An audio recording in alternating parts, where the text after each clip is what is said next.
So where was day 3? Ah yes, welcome to Bryce Canyon City. While only a 2-hour drive from Springdale and Zion, our biggest surprise was that Bryce was noticeably cooler than Zion by about 15 degrees. Didn't see that one coming. The town of Springdale being at about 4,000 feet and Bryce Canyon City at about 7,500, who'd have thought that would have made that much difference? Oh, but it did. Enough to require a wardrobe update, but more on that later.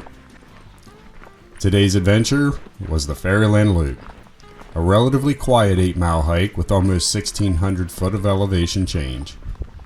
We were lucky enough to find parking at Fairyland Point from where we hike clockwise, even though many suggest counterclockwise. But I'm glad we did that, saving that explanation also for later. You know, I say nice and quiet, but as we were heading out there was a group of teens making their way back in. It was frankly kind of amusing how wiped out they were, and that a couple of 60-year-olds were apparently in much better shape than they, and certainly a lot less whiny.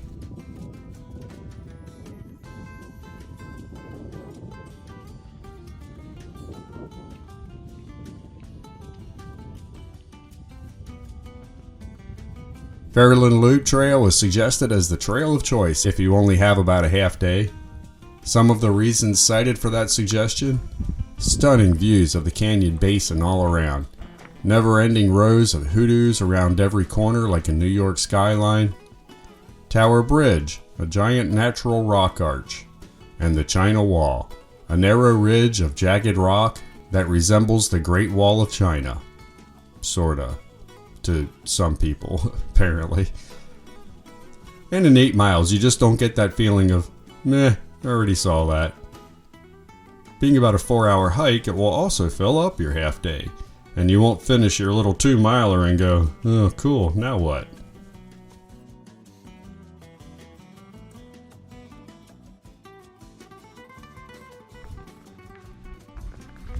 They said something about the buses leaving any second now. I'm kidding. No, don't let him fool you. You're close. You are close. Like 4 miles probably?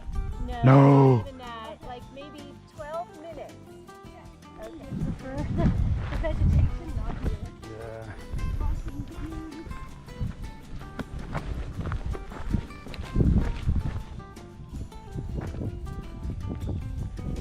Yeah. I'm sure you've noticed in several of the shots the rain chasing us around the loop. Yes, it did catch up to us, and yes, it did turn a perfect temp hike into a bone chiller. Shaking to the core, we made a stop at the North Campground General Store and got a sweatshirt and a coffee. The ground was so soupy and slippery coming in, and the clay was sticking in clumps off the side of our boots, adding it seemed like another 20 pounds. And aside from all that, it was still raining a little. So we made the disappointing but safer decision to not continue on the rim trail and to take the multi-use path 2 miles back to the parking area. Oh well, you take life as it comes, and we were grateful we were able to do most of it, and to be on this trip in Utah, period. I don't see a do not go beyond sign.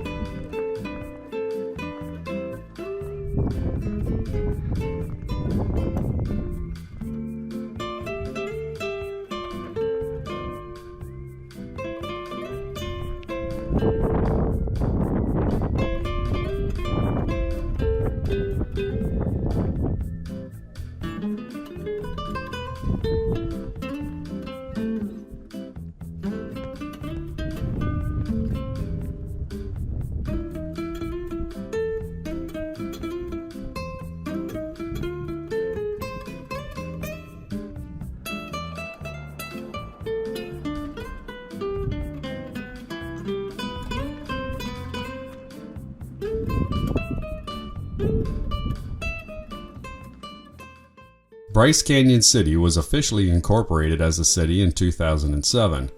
However, its roots date back to 1916 when Reuben Ruby Surratt built a lodge and some cabins to accommodate growing tourism.